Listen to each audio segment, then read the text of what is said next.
Bueno, buenos días a todos. El día de hoy vamos a hacer énfasis en otro, digamos, método o otra forma de hacer inferencia diferente, digamos, a los métodos de máxima verosimilitud. Esta vez nos vamos a enfocar en métodos de inferencia bayesiana y para eso, digamos que primero quiero hacer un recorderis y es clase pasada vimos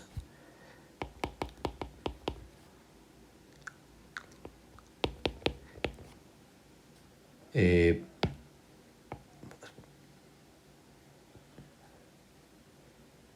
aspectos de funciones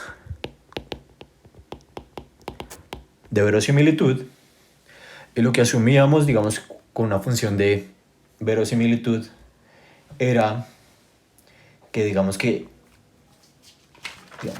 lo que teníamos eran mediciones de una variable aleatoria y esa variable aleatoria se distribuía de alguna forma. Y también decíamos, digamos, toda la información que teníamos del sistema estaba capturada por esa función de verosimilitud. Entonces, digamos que vamos con un ejemplo rápido de lo que decíamos. Entonces, pues pensemos que lo que decíamos la clase pasada era pues que teníamos, digamos, una muestra de una variable aleatoria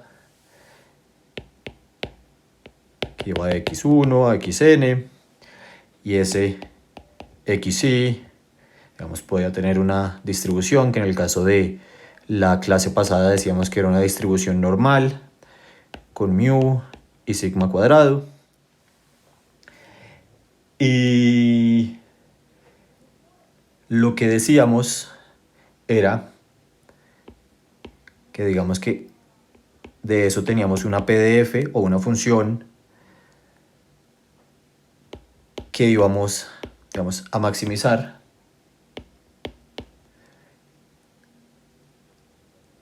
para hallar, digamos, el valor máximo de un parámetro. Donde importante, decíamos que ese parámetro era fijo. Y lo que variaba era x, era los datos.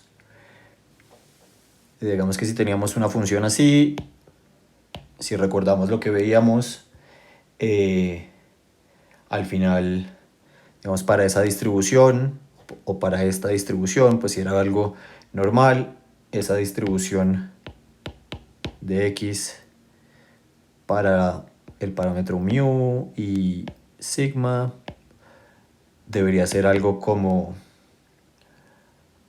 1 sobre la raíz de 2pi, que es la distribución normal, de 2pi sigma cuadrado por esa exponencial de x menos mu sobre sigma sobre 2 sigma cuadrado, ¿cierto?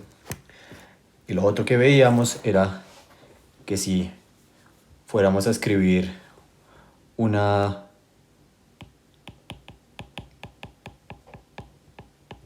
función de verosimilitud de ese sistema, pues venía siendo la multiplicatoria de esta función.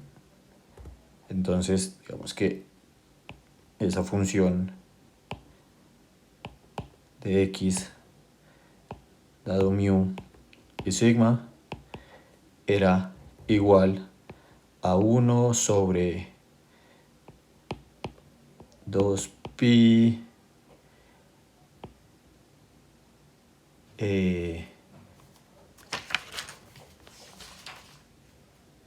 sigma, digamos que a la multiplicatoria, perdón, de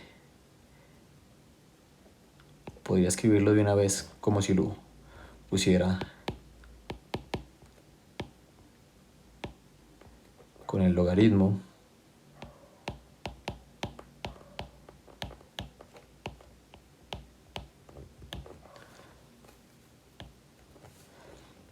Entonces, y lo que maximizábamos era esta función,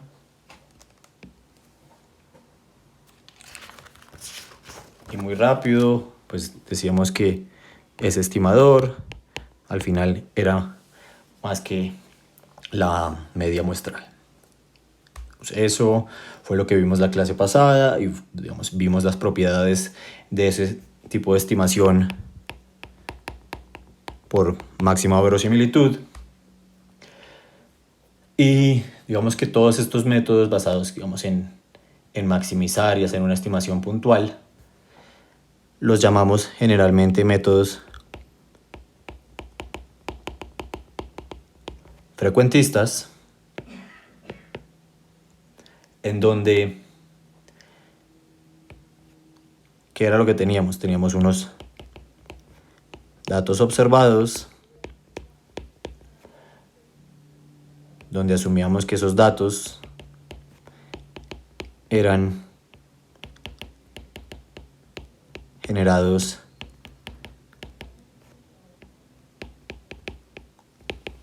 aleatoriamente, que el sistema era idéntico e independientemente distribuido, o sea que teníamos independencia entre esas mediciones, y que lo que buscábamos era un valor del parámetro máximo, o en otras palabras, digamos, el valor del parámetro que maximizaba esa función de verosimilitud, y este valor del parámetro era fijo. Eso, digamos, en general es lo que hacen los métodos frecuentistas. Ahora, si nos enfocamos en lo que veremos hoy, digamos, hay formas diferentes de hacer esta estimación en donde, de nuevo, usted parte de unos datos observados y de nuevo sus datos son generados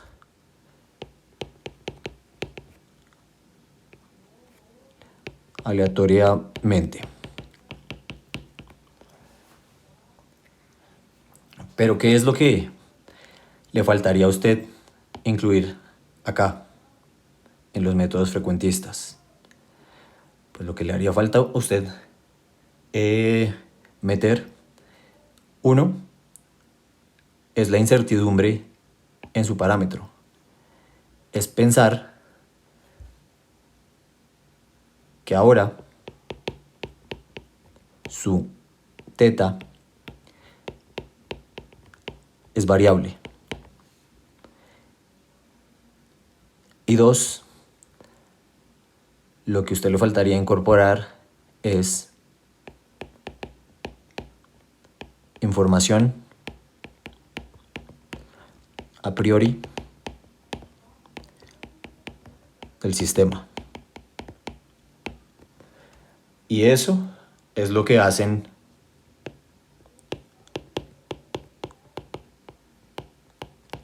los métodos bayesianos.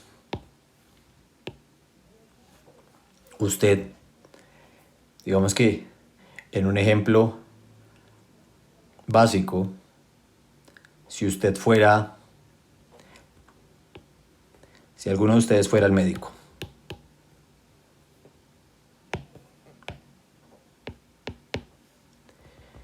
vamos a ver, digamos, qué es lo que haría el médico si tuviera en su cabeza una aproximación frecuentista o bayesiana. Entonces pensemos primero, si usted fuera el médico y tuviera un dolor Su médico, digamos que tendría en la cabeza un modelo. Después,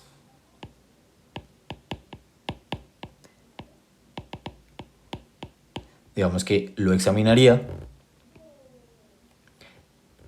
Y tercero, daría un diagnóstico basado en sus datos, en su examinación. Ahora, si usted piensa en un método bayesiano, digamos que ese modelo, ese médico sigue teniendo, digamos, ese modelo en la cabeza que representa, digamos, todas su organismo o todas las relaciones en su sistema. Después tiene su historial médico y lo examina usted. Y ahora, basado en su historial y sus síntomas, toma una decisión. Ahora está tomando él, digamos, en cuenta lo que él sabe de usted, cosa que no tomábamos antes. Y otra cosa que podría incorporar el médico es, él no da un solo diagnóstico, sino le dice a usted, usted puede tener esto, esto o esto. Así que, digamos que haciendo esta analogía, esta es la gran diferencia entre los métodos bayesianos y los métodos frecuentistas. Entonces, en eso nos vamos a enfocar hoy, y es en hacer o en describir cómo se hace inferencia bayesiana. Y de nuevo, pensemos antes teníamos un valor de teta, que es, digamos, esos parámetros que eran estimaciones puntuales. ¿Cuál era el máximo o el valor de teta máximo que maximizaba, digamos, esa función de verosimilitud? Ahora vamos a pensar que ese teta, no es fijo. De hecho, vamos a decir que ese teta es aleatorio y tiene una distribución de probabilidad. Pero adicionalmente, vamos a incorporar información a priori en el sistema. Vamos a incorporar lo que yo sé del sistema. Y si esto se llama inferencia bayesiana, pues ¿en qué tiene que estar basado esta inferencia bayesiana? Pues en la regla de Bayes o el teorema de Bayes, en donde, pues si usted piensa, si usted tiene A y B eventos, entonces la probabilidad de A dado B va a ser igual a la probabilidad de A y B sobre la probabilidad de B, que esto va a ser igual a la probabilidad de B sobre A por la probabilidad de A sobre la probabilidad de B.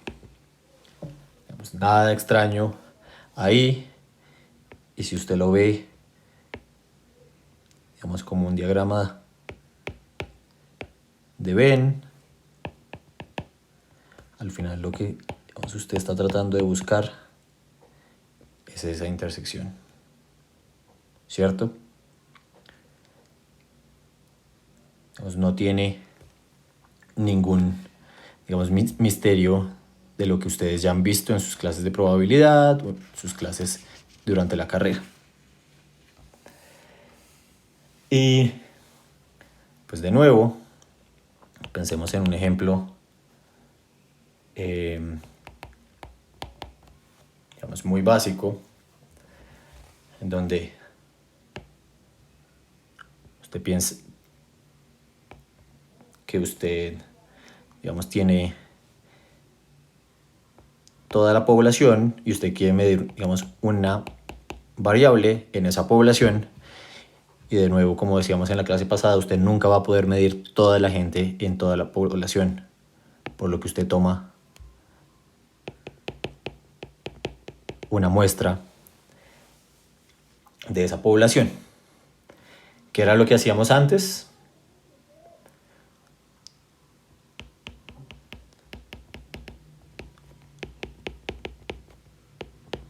En máxima verosimilitud,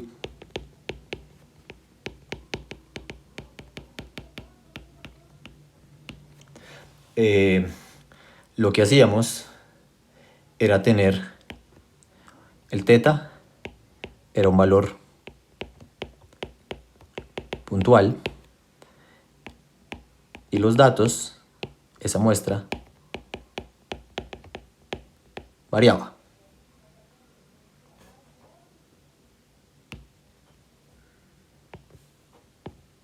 Ahora,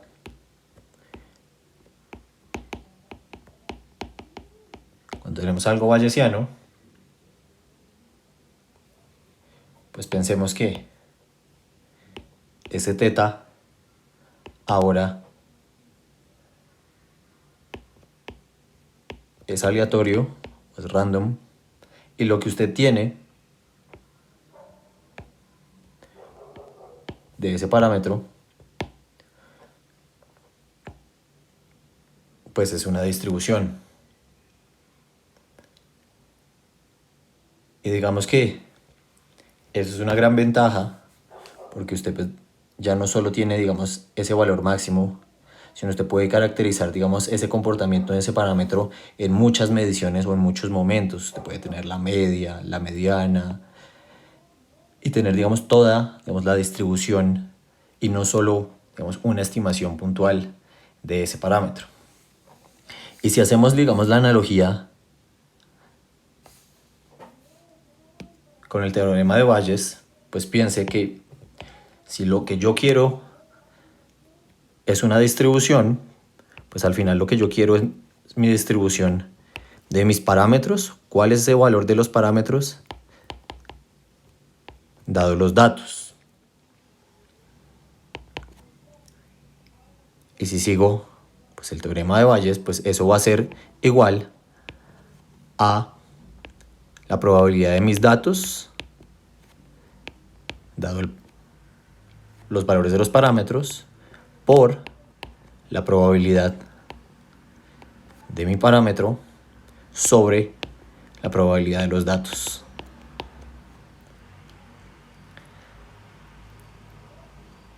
Y esto, digamos, si lo pensamos de forma muy despacio, pues esta es la distribución de probabilidad de ese parámetro. Esto sería equivalente a lo que grafiqué hace unos segundos, a esa distribución de ese parámetro. Y lo vamos a llamar la distribución a posteriori. ¿Qué más tendríamos acá? Este término, que si ustedes lo ven bien, no es más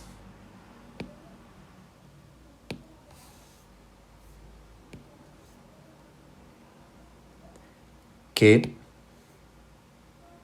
este señor, que la verosimilitud. Qué pena volver tantas páginas. Pero vean que ese término se vuelve la verosimilitud. Y este término, ¿qué va a ser? Pues es esa información que yo conozco del sistema antes de ver los datos. Es mi distribución a priori.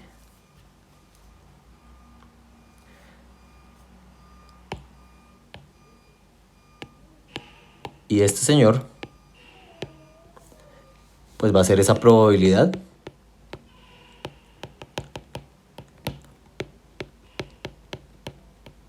de los datos. Que si lo piensan, este señor va a ser constante. Y al final va a ser, digamos, una integral sobre los valores de teta, que más adelante les voy a comentar algo de esto, porque, digamos, hacer analíticamente o resolver analíticamente estos métodos se vuelve bastante complicado cuando uno tiene esta integral aquí abajo y cuando tiene uno varios parámetros. Pero por ahora, digamos, vean que esto es constante y muchas de las veces en la inferencia bayesiana uno dice que su distribución a posteriori es proporcional a sus datos dado el valor de los parámetros o a su verosimilitud por su valor del prior. Entonces, ahora, digamos que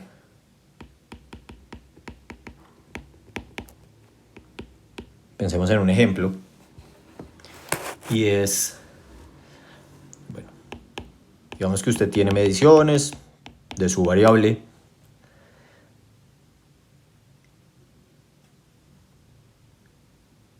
y decimos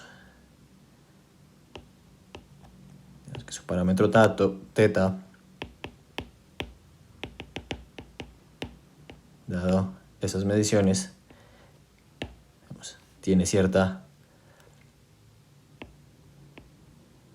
distribución, ¿cierto? O sea que ese parámetro tiene una distribución. ¿Qué es lo otro que decíamos? Que xi o de x1 hasta xn es independiente y, digamos, en el caso de este ejemplo, vamos a decir que se distribuyen normal con una media teta y una varianza 1. Entonces, digamos, con lo que sabemos hasta el día de hoy, con esa información nosotros podríamos decir que esta distribución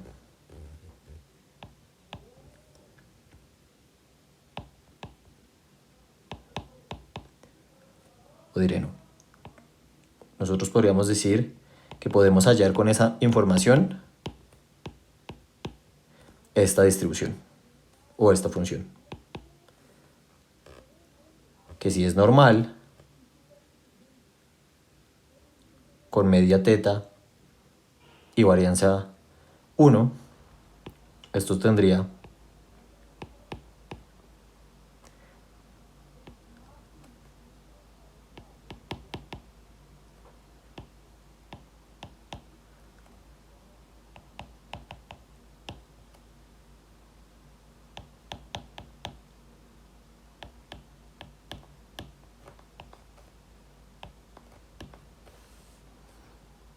entonces, acuérdense simplemente que se vuelve esto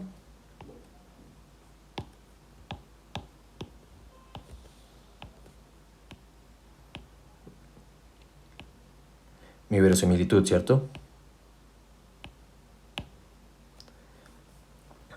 Y si esto tiene varianza 1, pues este sigma que venía acá ya no existe y este tampoco ya existe. Y como yo puse el log, ahora esto es la sumatoria. Entonces vean que de lo que yo ya sé, puedo escribir, digamos, una verosimilitud.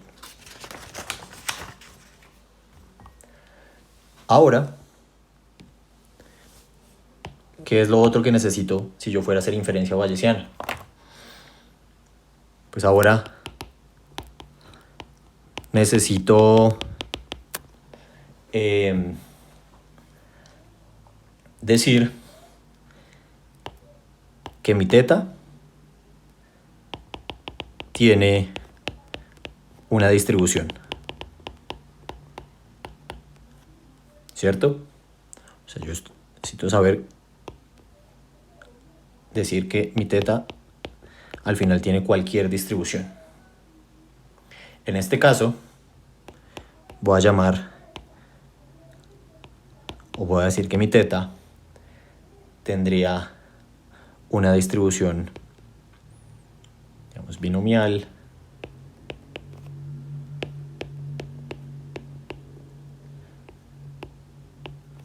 y sería algo así. Entonces con esto, ven que ahora tengo el prior acá, o esa distribución a priori. Entonces vamos chuleando de nuestra receta. Yo necesitaba la función de verosimilitud y mi prior para calcular esa distribución a posteriori. Vea que ya tengo una y la otra. Así que, digamos, mi distribución a posteriori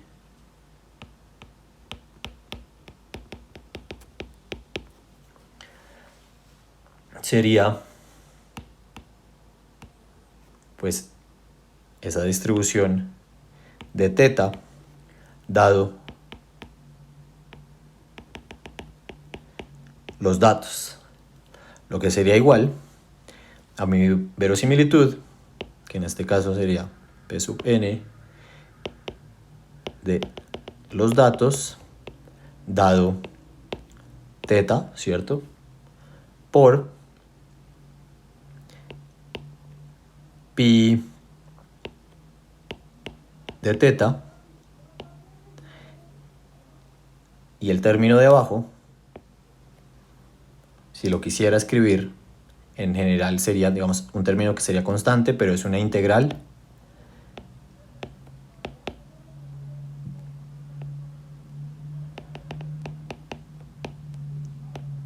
en valores de teta de este señor por este y ya. Esa sería, digamos, el denominador de esto. En general, este término, como pueden ver, pues no depende de teta y es constante. Pero analíticamente calcularlo se vuelve complicado cuando usted tiene muchos parámetros, digamos, porque digamos, tendría que integrar, digamos, en muchas dimensiones. Ahí es cuando vamos a ver la otra semana que han surgido mecanismos para que usted pueda, digamos, ampliar de estas distribuciones cuando analíticamente esto es intratable.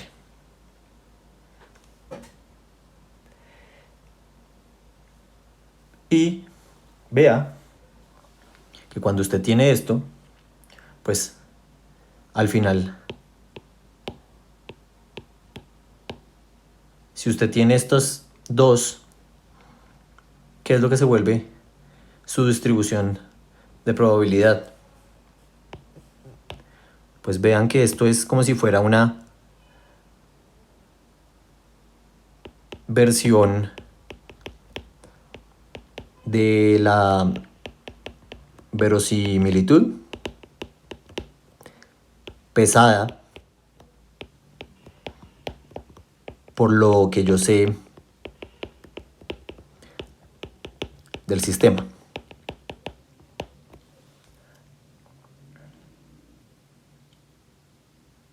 Y piénselo que al final, digamos, si usted maximizara, voy a usarlo en otro color, si usted maximizara todo este término en verde,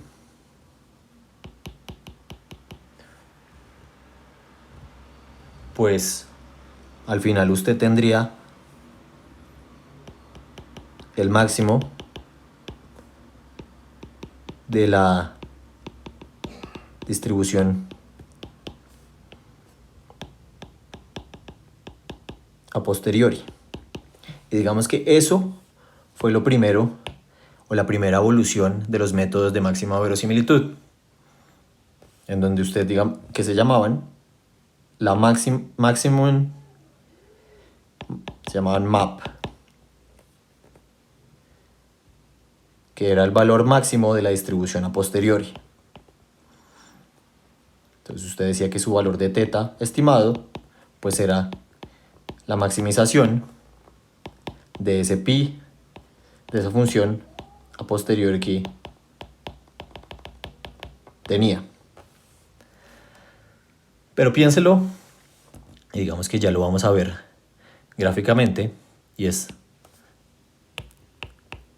¿por qué usted quisiera un valor puntual?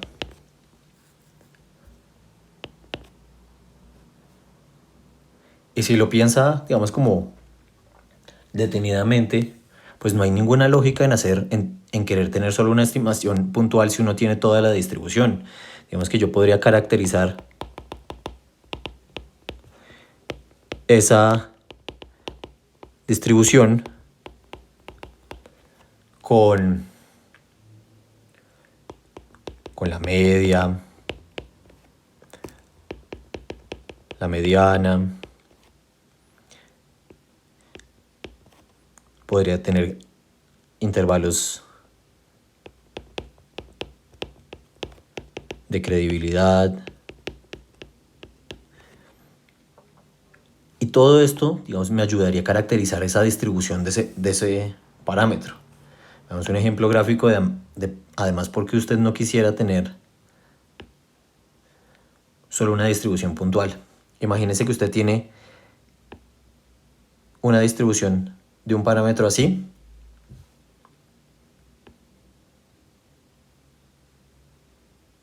y otra distribución así. Entonces, donde aquí son los valores de los parámetros, y aquí es su posteriori.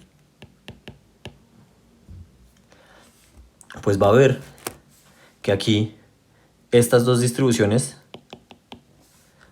tienen el mismo máximo.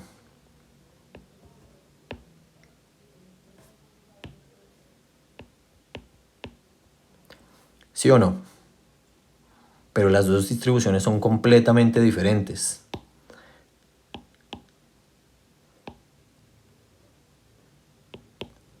La varianza en estas distribuciones sería completamente diferente, y la forma, y al final, digamos, muchos de las digamos, cantidades o estadísticas con las que yo podría caracterizar una distribución así, diferente a la media,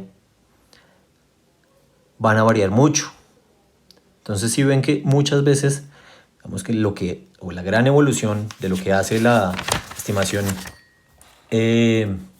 bayesiana, es decir, hey, yo no quiero solo este punto, quiero tener toda la distribución.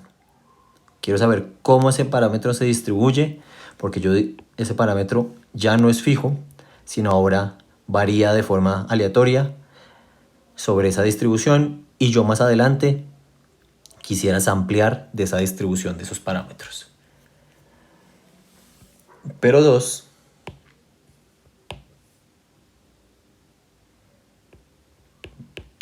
yo quiero incorporar información a priori. Pero ahí es donde viene, digamos, lo que le ha criticado bastante a los métodos bayesianos, y es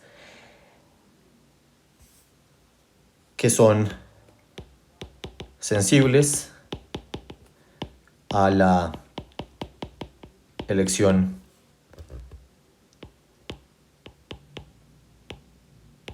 de esa distribución a priori, y que no es trivial escoger esos priors.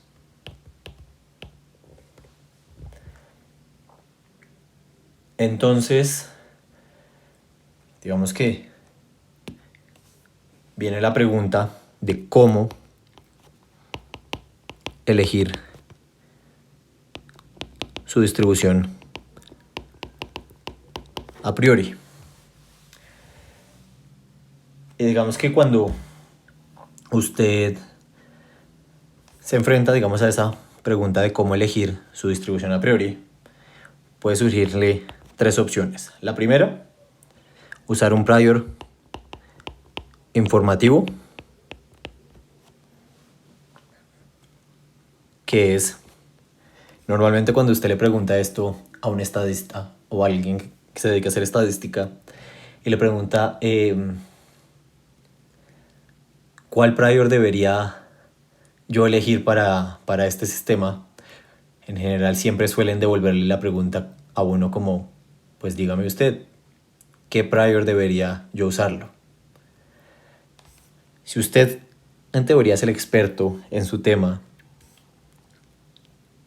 y digamos la información a priori debe estar basada en su conocimiento, pues ese prior o un prior informativo normalmente es algo que sabemos del sistema. Algo que está basado en lo que sé, digamos, del sistema. Entonces, si yo sé, no sé, en ejemplo, si yo sé que los valores de cierto parámetro se distribuyen, yo sé que se distribuyen de tal forma, pues esa es, digamos, la forma en que yo debería ir, o ese es el tipo de distribución que yo debería darle a priori a mi método de inferencia bayesiana. Pero en muchos casos, yo no sé nada, digamos, del sistema. Ahí es cuando uno puede usar priors no informativos. Y digamos que cuando usted tiene priors no informativos, lo que usted está tratando de decirle es, vea, yo sé que teta tiene una distribución, pero no la sé. Y como no la sé, yo asumo que eso tiene toda la misma distribución. O la misma, digamos, la misma probabilidad. Entonces, muchas de las veces, la gente tiende a usar priors no informativos, que básicamente usted no le está dando más o menos probabilidad a ciertos valores de su teta. Y la forma más fácil es, o usted asume que su distribución es uniforme, pero otra táctica es usar distribuciones normales con varianzas enormes por allá. Entonces piensen en una distribución normal con una varianza enorme, pues sería algo así, donde digamos, la montañita es muy pequeña porque la varianza es muy grande y van a ver, digamos que esto digamos, es casi uniforme y siempre lo va a integrar a 1. Entonces, digamos, es una forma mucho más fácil de implementar que cuando uno está implementando una uniforme. Digamos, es una táctica muy conocida o muy usada. Y lo último que usted puede usar son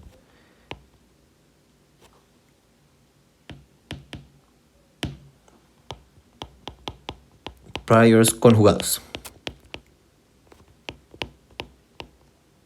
o conjugate priors, No sé, quizás esa es la traducción mejor para eso. ¿Y qué son los priors conjugados?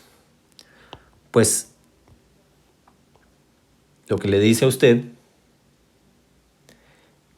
es que la distribución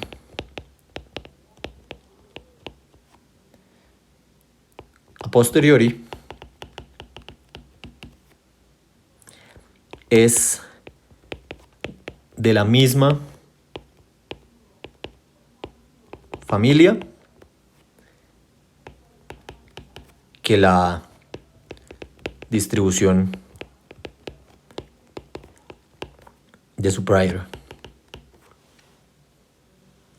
Y de esto, digamos que hay ejemplos finitos, pero digamos hay bastantes ejemplos de diferentes priors que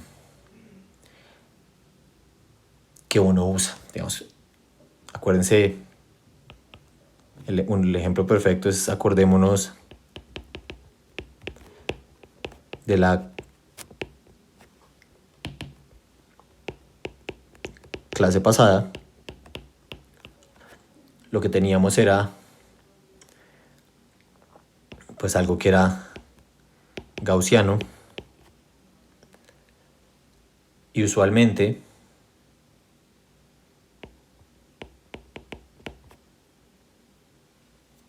si tenemos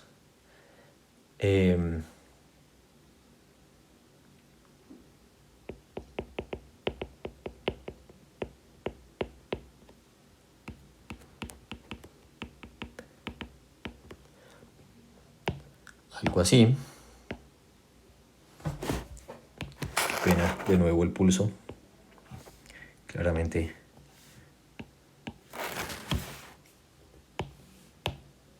no soy el mejor con el pulso, pero pensemos que si teníamos algo que tenía un prior gaussiano, nuestra función de verosimilitud usualmente es gaussiana o es gaussiana, y la posteriori es gaussiana. En el caso de una distribución, que si usted tuviera una distribución de su prior con una distribución beta, su verosimilitud va a ser binomial y su posteriori va a ser beta. En el caso de una distribución gamma de su distribución a priori, la verosimilitud va a ser Poisson y su posteriori va a ser gamma. Y una Dirichlet va a tener una función de verosimilitud multinomial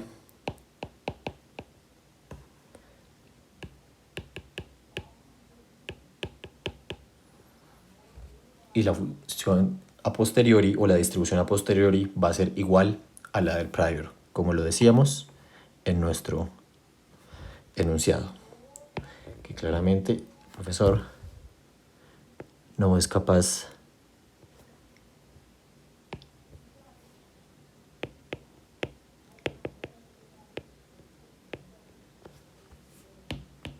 de escribir y hablar al mismo tiempo, de la misma familia que el prior. Entonces vamos a ver unos ejemplos de esto. Entonces vamos con un ejemplo en donde piensen que usted tiene unos valores de su variable y dice que su prior se distribuye de forma beta, un parámetro Q y A, y si ese prior se distribuyera de forma beta, eso tendría aproximadamente una distribución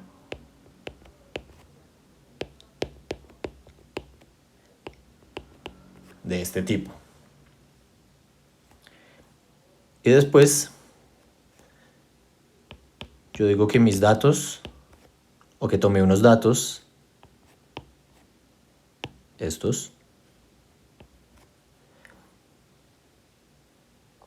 de conteos de gente que tenía o no tenía la enfermedad. Unos y ceros, unos y ceros. Al final, lo que yo estoy diciendo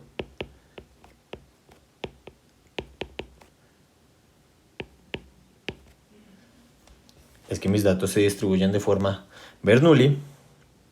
Y si se distribuyeran de forma Bernoulli, mi verosimilitud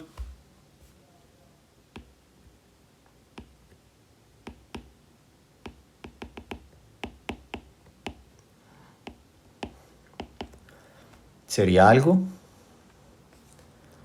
pues como una Bernoulli, o como esa sumatoria de esas Bernoullis. Qué pena. Y claramente el pulso no funciona.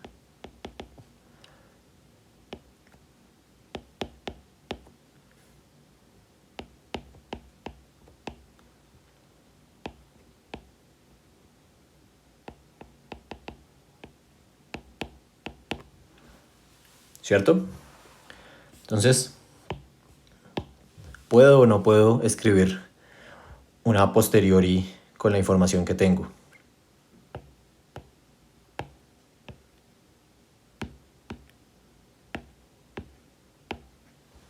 Sí puedo, ¿cierto? ¿Y qué forma tendría?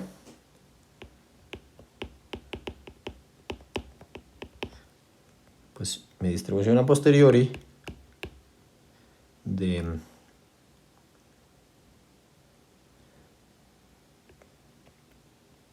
P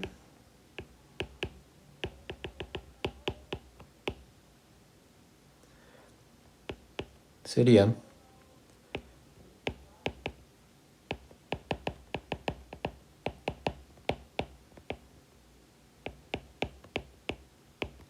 esta, ¿cierto? Y si la reemplazara,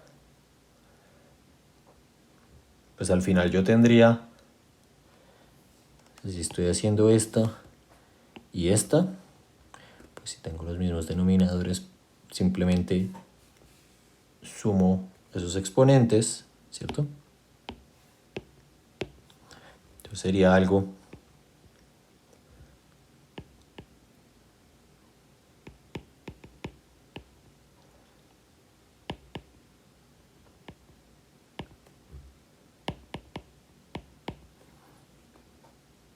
y este otro sería 1 menos P y sería N 1 hasta N de X y más A menos 1, ¿cierto? Y van a ver, o si ven esto, van a ver que esto tiene la misma forma que este señor, ¿cierto? Entonces creo que confirmamos que es a posteriori. Si usted empezara con un prior con distribución beta, sus datos o su verosimilitud en general sería una binomial y su posteriori sería una distribución beta que en este caso tendría parámetros A más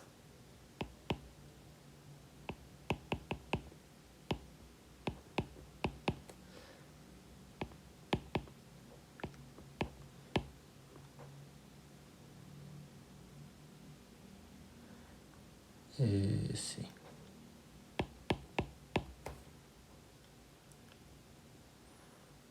Entonces vean que lo que les estaba diciendo acá, digamos, para este caso, aplica. Ahora vamos con otra distribución. Escojamos esta. Vamos con una gama.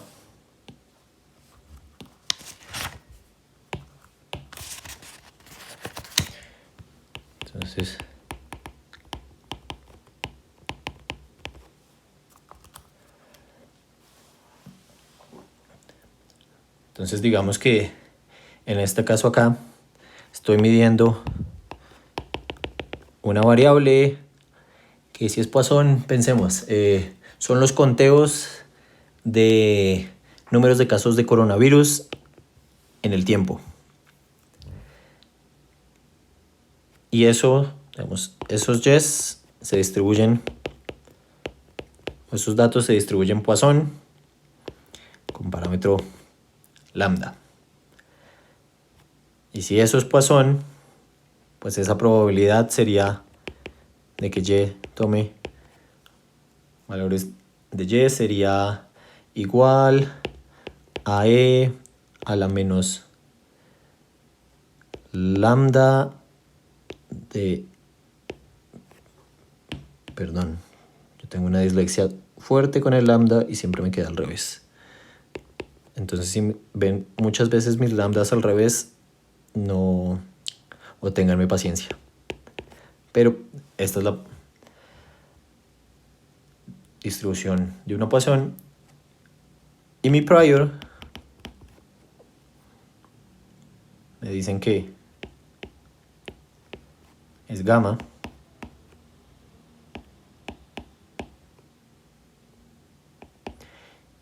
Y esa fórmula de la gamma sería algo de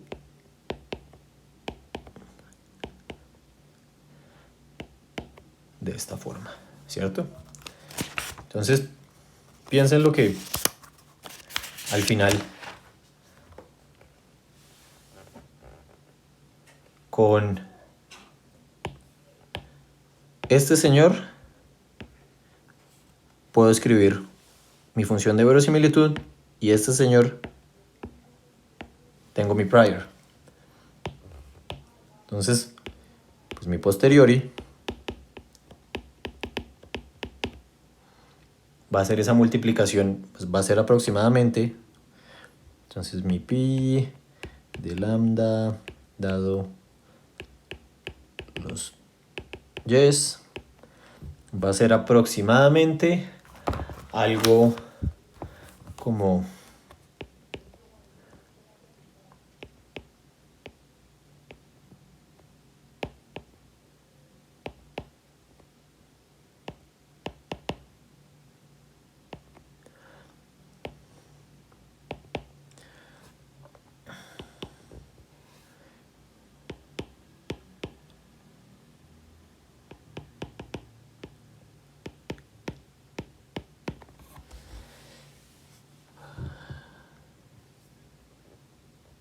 perdón, voy a borrar este proporcional para que no se confunda con un alfa.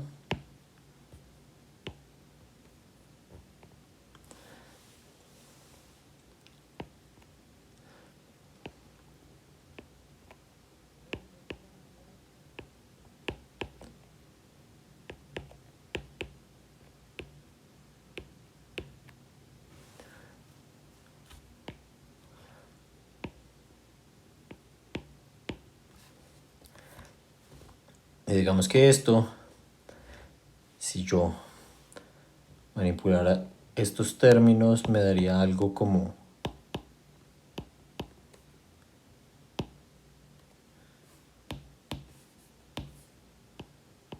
les dije de lambda.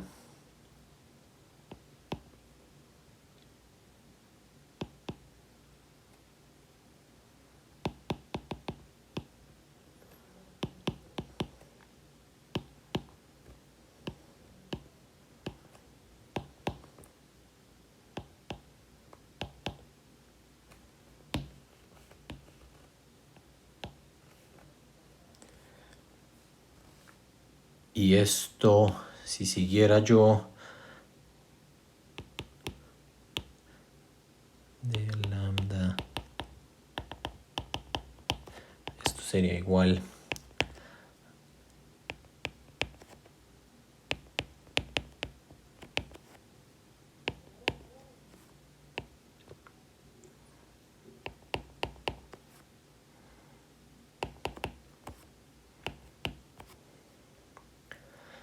y si ven este término, van a ver que esto tiene una forma muy parecida a esto. Un lambda y una exponencial, ¿cierto? Qué pena.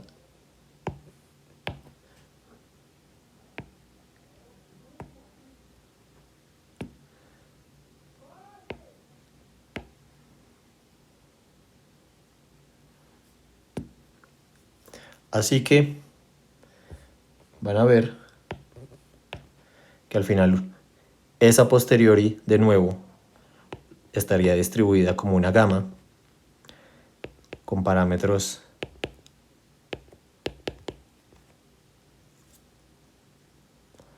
y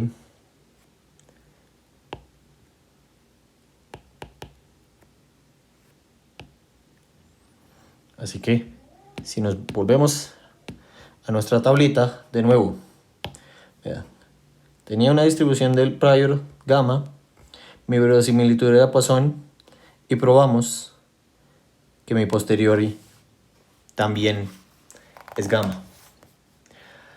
Así que, vamos, resumiendo,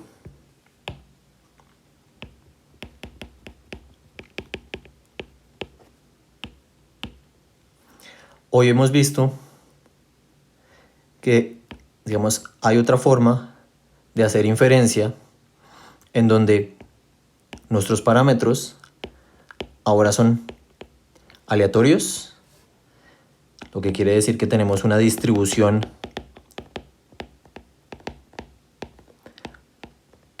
para esos parámetros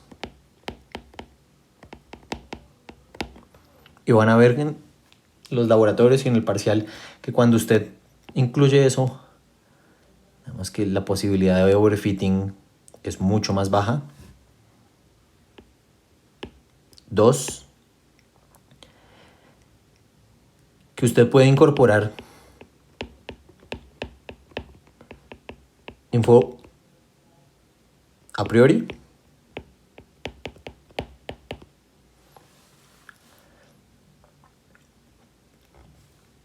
pero digamos que incorporar esa información a priori no es trivial y es importante saber, digamos, incorporarla, y que en muchos de esos casos, digamos que los priors conjugados nos ayudan bastante, pero hay momentos en donde, digamos, uno no puede usar un prior conjugado y ahí es donde se vuelve mucho más compleja la situación. Y 3, que analíticamente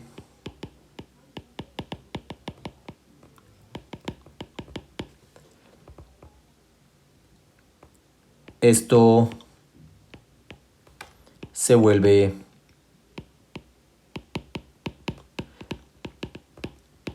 intratable fácilmente. Y esto lo vamos a ver en la siguiente clase, en donde, digamos, hay métodos que permiten tratar este tipo de cosas, usando, digamos, métodos de cadenas de Markov que, digamos, que le permiten a usted fácilmente o numéricamente resolver esto. Bueno, muchachos, con eso acabamos por esta semana. Mañana, viernes 30, les subimos el laboratorio que van a tener la otra semana con Jaime, y el próximo viernes o el próximo jueves vamos a subir el parcial, y muy seguramente les dejaremos hasta el lunes para que lo resuelvan. Cualquier duda, como siempre, voy a estar